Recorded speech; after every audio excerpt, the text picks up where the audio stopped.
हम लोग हालांकि जानते हैं कि वो प्राइम मिनिस्टर मटीरियल हैं। 110% आप मुझसे लिखा लीजिए जी। कि जो चुनाव के परिणाम आएंगे वो उन लोगों को चौंका देंगे जो समझे बैठे हैं कि बीजेपी फिर जीतेगी। बीजेपी को हराने के लिए ताकत की ज़रूरत है, तो आप समझ लीजिए कि कांग्रेस पार्टी या तो अकेले या दूसरों के साथ मिल करके बीजेपी को हराएगी। इस बार बीजेपी बिहार में हारने वाली है। उसके पास जितनी सीटें थी 2019 के चुनाव में कतई नहीं आने वाली। नमस्कार, आप देख रहे हैं लाइव सिटीज़। मैं हूं आपके साथ सौरभ राज। मेरे साथ पूर्व राज्यपाल और कांग्रेस के वरिष्ठ नेता निखिल कुमार हैं। इनसे बात करेंगे। सर, जिस तरीके से महागठबंधन को लेकर के जो चर्चाएं हो रही है कि महागठबंधन का स्वरूप क्या होगा, महागठबंधन को लीड कौन सी पार्टी करेगी, इसके ऊपर संशय बरकरार है। कैसे महागठबंधन चलेगी आगे? महागठबंधन में कोई कन्फ्यूजन नहीं है जी। किसी प्रकार की दुविधा नहीं है। हम लोग बहुत स्पष्ट हैं इस बारे में कि महागठबंधन अगला चुनाव जो होगा लोकसभा का 2024 में, वो हम लोग मिल के लड़ेंगे और इसमें कोई दिक्कत नहीं होगी। हम लोगों ने अपने आप एक किस्म का अभ्यास कर लिया है, एक्सरसाइज कर लिया है कि कितनी सीटें कौन लेगा।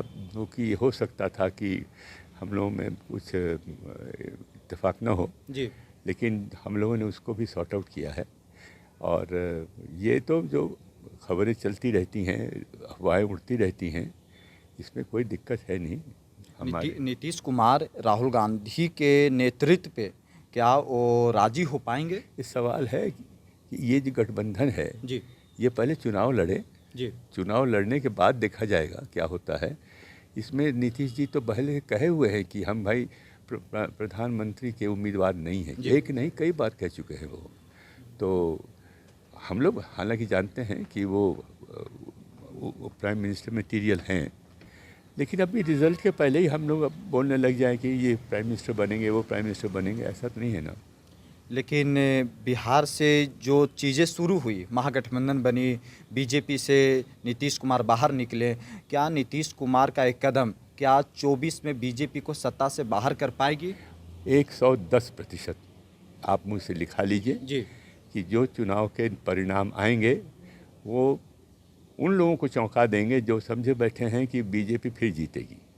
जो हम लोग सब जानते हैं कि ग्राउंड पे सिचुएशन क्या है, ज़मीनी हकीकत क्या है, हम लोग के लिए कोई इसमें आश्चर्य की बात नहीं होगी। कुछ लोग तो ये कहते हैं कि कांग्रेस ही सुस्त पड़ जाती है विपक्ष को एकजुट करने में।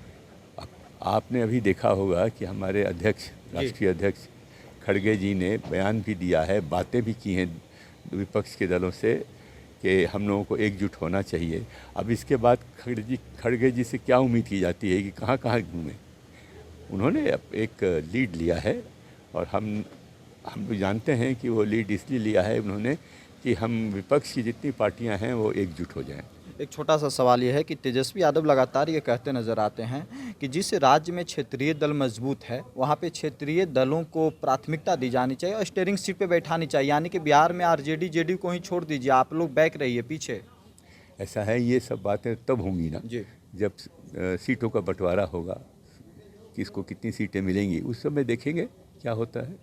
कांग्रेस के पास वो ताकत है जो बीजेपी को हरा सके? बीजेपी को हराने के लिए ताकत की ज़रूरत है, तो आप समझ लीजिए कि कांग्रेस पार्टी या तो अकेले या दूसरों के साथ मिल करके बीजेपी को हराएगी। इस बार बीजेपी बिहार में हारने वाली है।